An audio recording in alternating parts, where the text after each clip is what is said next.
नमस्ते दोस्तों, अगर आप गाड़ी लेने की सोच रहे हैं तो जरा ठहर जाइए, क्योंकि मैं आपको इस वीडियो में बताऊंगा कि इलेक्ट्रिक गाड़ी लेने के क्या क्या फायदे हैं जो आपका आने वाले समय में भविष्य भी होने वाले हैं और साथ ही आपका पॉकेट भी बचाने वाले हैं। तो चलिए वीडियो को बिना किसी देरी के शुरू करते हैं। सबसे पहले हम इसके फायदे की बात कर लेते हैं। तो सबसे पहले जो आपका फायदा हो जाता है वो कहीं ना कहीं इसका जो दाम है वो आपको पेट्रोल और डीजल व्हीकल्स के बराबर ही है, तो उसका टेंशन आपको लेने की जरूरत नहीं है। दूसरी फायदा है कि अगर हम बात करें तो यह भी काफी टिकाऊ है।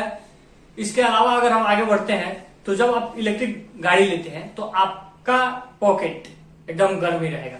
यानी यूं कहें तो जहां आप पेट्रोल और डीजल में काफी पैसे फूक देते थे, वहां जब आप इसको चार्ज करके लेके निकलेंगे तो आपका 100 किलोमीटर अगर चलाएंगे तो मुश्किल से 50-60 रुपया का खर्चा है पर किलोमीटर। आपको 50 पैसे से 1 रुपया के आसपास इस पे खर्चा होने वाला है।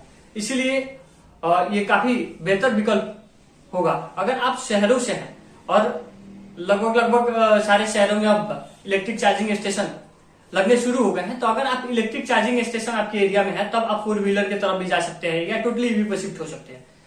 लेकिन अभी ग्रामीण एरियाज में कुछ कम या ना के बराबर ईवी चार्जिंग स्टेशन है, तो आपको बाहर कहीं जो फंस जाएंगे तो आपको दिक्कत हो सकती है। तो आप गांव में भी रहते हैं तब भी आप कम से कम आपके पास बाइक है तो आप इलेक्ट्रिक स्कूटी की तरफ शिफ्ट हो सकते हैं। हालांकि अब उसमें भी अच्छी बाइक आ गई है तो आप उस पर शिफ्ट हो सकते हैं। आपको अगर लोकल एरिया में घूमना है तो आप इलेक्ट्रिक वाली स्कूटी का यूज करिए। अगर कहीं दूर दराज के इलाकों में जाते हैं जहां कहीं आपको लगे कि हाँ ईवी चार्जिंग स्टेशन नहीं होगा और खत्म अगर होता है तो कभी कभी मिसअंडरस्टैंडिंग हो जाता है, आदमी ऑलरेडी देखा नहीं रहता है, कभी जल्दबाजी में गाड़ी लेके निकल गया, तो उस कंडीशन में आप फंस जाएंगे। तो वहां क्या होगा कि आप जो पेट्रोल वाली बाइक है आप उसको लेके जाइए। उसके अलावा काफी स्मूथ ड्राइविंग देता है। जब भी आप कभी चला कर देखेंगे तो आप पाएंगे कि एकदम शोर शराबा कुछ नहीं है। उसके अलावा केवल आपको हॉर्न जब बजाएंगे तभी आपको आवाज सुनाई देगा। यानी न नॉइज पोल्यूशन होने वाला है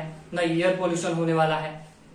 तो कहीं ना कहीं ये इको फ्रेंडली के साथ आपको इसे चलाने में जो एक्सपीरियंस होगा ना काफी टॉप लेवल का है। अगर आप जब चला के देखेंगे तो आपको फिर डीजल पेट्रोल गाड़ी को बैठने का मन नहीं करेगा। एक बार आप चला कर देखिए और अगर आपके पास उस तरीके का माहौल है तो आप बेहिचक इलेक्ट्रिक गाड़ियों की तरफ जाइए। हालांकि आज से 2-4 सालों बाद गवर्नमेंट भी पूरी तरीके से प्लानिंग कर रही है कि धीरे धीरे हम लोग इलेक्ट्रिक गाड़ियों की तरफ शिफ्ट हो जाए।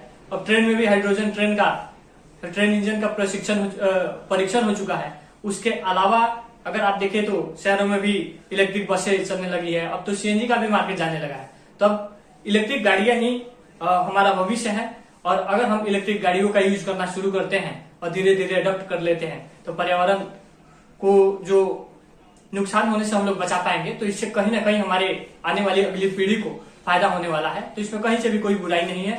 और अब तो टॉप क्लास ग्लोबल लेवल की जो ब्रांडेड कंपनी है ना गाड़ियों की, वो सब भी ईवी में कन्वर्ट हो रही है। BMW, मर्सिडीज इस तरीके की।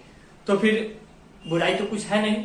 अगर बढ़िया थोड़ा सा पैसा खर्च करेंगे तो आपको काफी ज्यादा बैटरी बैकअप के साथ आपको गाड़ियां मिलेंगी।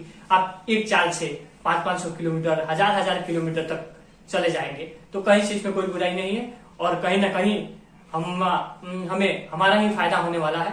तो इस वीडियो के बारे में आप क्या सोचते हैं कमेंट बॉक्स में जरूर बताइएगा। उम्मीद करते हैं आपको ये सारी जानकारी अच्छी लगी होगी। मिलते हैं अगले वीडियो में, तब तक के लिए बाय, जय हिंद।